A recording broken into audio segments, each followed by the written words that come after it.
मीरान, बेटा ये क्या कर रहे हो? होश से काम लो। रुको प्लीज, मेरी बात सुनो।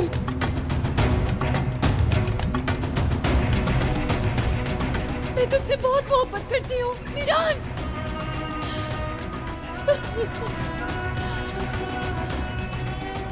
तुम्हें खुदा का वास्ता है, तुम ऐसे नहीं कर सकते मेरे साथ।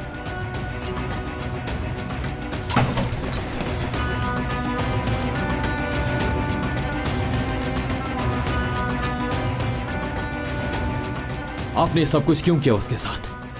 हम पहले इंतकाम ले चुके थे। उसने खुद को मकान में कैद कर लिया था, वहीं पर जलकर मरने वाली थी। मैंने उसकी जिंदगी बचाई।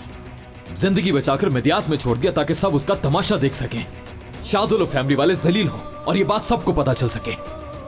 सुनो मीरान, हमारा सिर्फ एक ही मकसद था, इंतकाम। जिस आग में हम बरसों से जलते रहे उन्हें भी वैसे ही जलना होगा।